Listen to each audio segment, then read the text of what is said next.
कभी कभी कुर्सी पे वापस बैठने के लिए कुर्सी को थोड़े टाइम के लिए छोड़ना पड़ता है। वही अरविंद केजरीवाल जी ने किया। अब यहाँ पे मैं कह दूं कि अरविंद केजरीवाल जी ने अपने जो सीएम पद है उससे इस्तीफा दे दिया और अब नई जो सीएम बनेगी वो बनेगी आतिशी जी। ठीक है, आतिशी एक बहुत ही बड़ी नेता है आम आदमी पार्टी की और मैं कह दूं बहुत सारे लोग तो उनको 4-5 साल पहले जानते भी नहीं होंगे, लेकिन वो 2013 से आम आदमी पार्टी के साथ है। जब आम आदमी पार्टी बनी थी तब से आतिशी जी आम आदमी पार्टी के साथ है। आतिशी जी के माता पिता कम्युनिस्ट आइडियोलॉजी को फॉलो करते थे। आतिशी जी अगर चीफ मिनिस्टर बन जाती है तो वो दिल्ली की सबसे यंग चीफ मिनिस्टर होगी। उनकी एज 43 ईयर ओल्ड है। अब आप बोलोगे 43 ईयर ओल्ड यंग कैसे होता है? पॉलिटिक्स में यंग ही होता है, क्योंकि पॉलिटिक्स में बहुत टाइम लग जाता है अपनी रेप्यूटेशन बनाने में। आतिशी जी 2019 में लोकसभा चुनाव लड़ चुकी है गौतम गंभीर के सामने और 4.5 लाख वोट से भी ज्यादा मार्जिन से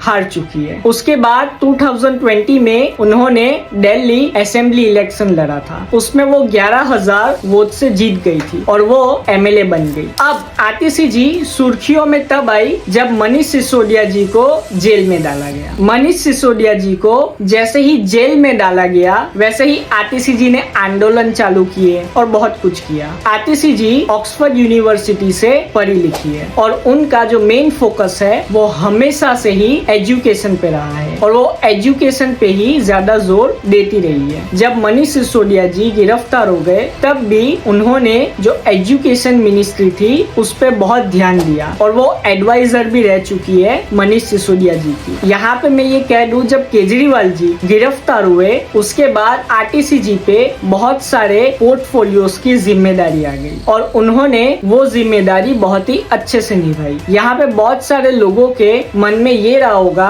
कि केजरीवाल जी ने मनीष सिसोदिया जी को क्यों चीफ मिनिस्टर नहीं बनाया। तो मैं बता दूं मनीष सिसोदिया, अरविंद केजरीवाल और सत्येंद्र जैन और अभी जो आपके नेता है अमानतुल्लाह खान, सब पे केसेस चल रहे हैं। अब ये जो केसेस है इसकी वजह से उनको जेल में जाना पड़ता है बार बार, इसलिए उनको चीफ मिनिस्टर नहीं बनाया गया। आतिशी जी जो है उनका जो फेस है वो एकदम साफ है, इसीलिए उनको चीफ मिनिस्टर बनाया गया। अरविंद केजरीवाल जी को जमानत तो मिल गई, लेकिन जमानत के साथ उनपे बहुत सारी कंडीशन भी रखी गई, जिसकी वजह से अरविंद केजरीवाल जी समझ गए कि सीएम की कुर्सी से निकल जाना ही बेहतर है और किसी और को सीएम की कुर्सी दे दी जाए। 1 साल के बाद ही दिल्ली में वापस चुनाव होंगे। अरविंद केजरीवाल जी ने कह दिया है कि दिल्ली के लोग चुनेंगे कि वो ईमानदार है या नहीं। अगर 2025 में वापस आम आदमी पार्टी की सरकार आती है तो अरविंद केजरीवाल जी वापस चीफ मिनिस्टर बनेंगे। अब यहाँ पे बहुत सारे लोगों को सवाल हो रहा होगा कि क्या आतिशी जी दूसरी चंपाई सोरेन तो नहीं निकलेगी? नहीं निकलेगी, क्योंकि आतिशी जी बहुत ही लॉयल रही है अपने पार्टी से और उन्होंने बहुत सारे काम किए हैं और वो बीजेपी की तरफ नहीं जाएगी,